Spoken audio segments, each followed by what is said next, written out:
Hi friends, అందరికీ నమస్కారం. నేను మీ శంషాద్ని. Welcome back to Taj cooking. ఈరోజు మన కిచెన్లో రెసిపీ వచ్చేసి మా నాయనమ్మ గారి స్టైల్లో బీరకాయ తొక్కు పచ్చడి, రోటు పచ్చడి. ఒక్కసారి మీ ఇంట్లో ట్రై చేయండి. ముందుగా బీరకాయ మీద ఉన్న ఈ తొక్కును తీసేసుకొని శుభ్రంగా కడిగి ఈ విధంగా చిన్న ముక్కలుగా కట్ చేసి పెట్టుకోండి. ఇలా కట్ చేసుకున్న ఈ బీరకాయ తొక్కల్ని కాసేపు పక్కన పెట్టేయండి. ముందుగా స్టవ్ ఆన్ చేసుకొని స్టవ్ మీద కడాయి పెట్టుకొని 2 టేబుల్ స్పూన్ దాకా ధనియాలు, 1 టీ స్పూన్ దాకా జీలకర్ర, 1/2 టీ స్పూన్ మెంతులు, 1 టేబుల్ స్పూన్ దాకా మినపప్పుని వేసి ఎలాంటి ఆయిల్ లేకుండా కాస్త దోరగా వేగేంత వరకు వేయించుకోవాలి.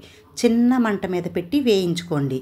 ధనియాలు, జీలకర్ర, మినపప్పు, మెంతులు చక్కగా వేగిపోయాయి. ఇప్పుడు వీటిని ఒక గిన్నెలోకి తీసుకొని పక్కన పెట్టుకోండి.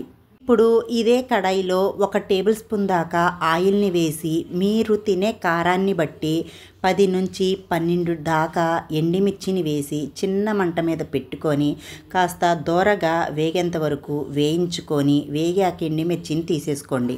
ఇప్పుడు ఇదే ఆయిల్లో మనం ముందుగా కట్ చేసి పెట్టుకున్న ఈ బీరకాయ తోలుని వేసేసుకొని వీడియోలో చూపిస్తున్న ఒక చిన్న టమాటాని తీసుకొని కట్ చేసి వేసుకొని అంతా ఒక్కసారి కలిపేసుకొని మీడియం మంట మీద పెట్టి వేయించుకోవాలి. కొద్దిగా పసుపు, కొద్దిగా కొత్తిమీరను వేసి అంతా ఒక్కసారి కలిపేసుకొని మూతను పెట్టేసి టమాటా ముక్కలు కాస్త సాఫ్ట్గా ఉడికేంత వరకు మనం ఉడికించుకోవాలి.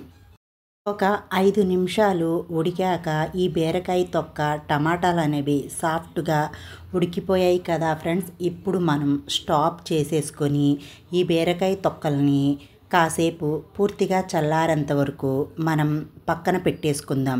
ఈలోపు మనం పూలుని శుభ్రంగా కడిగి ఒక క్లాత్తో తుడిచేసి ఇప్పుడు మనం ధనియాలు, జీలకర్ర, ఈ ఎండుమిర్చిని కూడా వేసేసి నిదానంగా దంచుకోండి.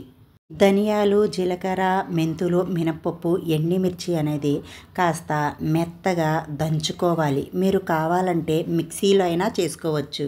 ఈ ఎండుమిర్చి పొడిని వేరొక గిన్నెలోకి తీసేసుకొని ఇప్పుడు ఇదే రోల్లో ఈ బీరకాయ తొక్కల్ని, ఈ టమాటాలని, కొత్తిమీరని వేసేసి కాస్త దంచుకున్న తర్వాత ఇప్పుడు ఈ ఎండుమిర్చి కారాన్ని కూడా వేసేసుకొని ఒక్కసారి దంచుకోండి.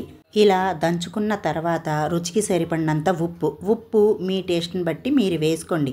ఈ ఉప్పు వేసి ఒక్కసారి దంచాక ఇప్పుడు చిన్న నిమ్మకాయ సైజ్ అంతా చింతపండుని శుభ్రంగా కడిగి నానబెట్టుకోండి.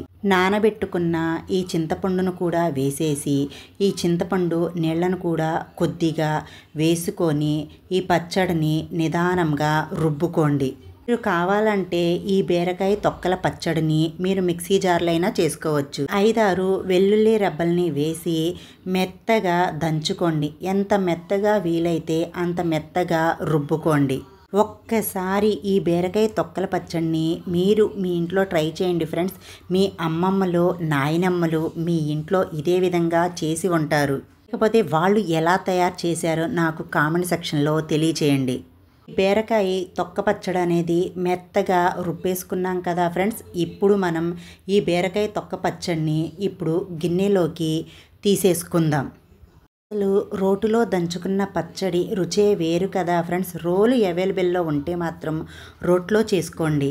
గిన్నెలోకి తీసేసుకున్న ఈ పచ్చడిని పక్కన పెట్టేసుకోండి. ఇప్పుడు ఇదే రోటిలో కొద్దిగా అన్నాన్ని వేసి ఈ రోట్లోనే ఈ పచ్చడంతా బాగా కలిసే విధంగా కలిపేసుకొని మా నాయనమ్మ గారు ఫ్రెండ్స్ పచ్చడి అంతా అయిపోయాక కొద్దిగా అన్నం వేసి అందరికీ ముద్దలు కలిపి పెట్టేవాళ్ళు. మీ అందరికి కూడా ఆ అనుభవం కలిగి ఉంటుంది. రోట్లో కలిపిన ఈ ముద్దని మీరు టేస్ట్ చేసేయండి ఫ్రెండ్స్. ముందుగా స్టవ్ ఆన్ చేసుకొని స్టవ్ మీద కడాయి పెట్టుకొని 1 టేబుల్ స్పూన్ దాకా ఆయిల్ వేసి ఆయిల్ హీట్ అయ్యాక తాలింపు దినుసులు, ఆవాలు, జీలకర్ర, పచ్చిశనగపప్పు, ఎండుమిర్చిని వేసి కాస్త దోరగా వేగేంత వరకు వేయించండి. 3 వెల్లుల్లిపాయల్ని దంచి వేసుకోండి. కొద్దిగా కరివేపాకును కూడా వేసేసి చిటికెడు ఇంగువను వేసి ఈ తాలింపు అంతా ఎర్రగా దోరగా వేగేంత వరకు వేయించుకోవాలి. తాలింపు అనేది చక్కగా వేగిపోయింది కదా ఫ్రెండ్స్. ఇప్పుడు మనం ముందుగా రుబ్బి పెట్టుకున్న ఈ పచ్చడిని ఈ తాలింపులో కలిపేసుకొని స్టాప్ చేసేసుకోండి.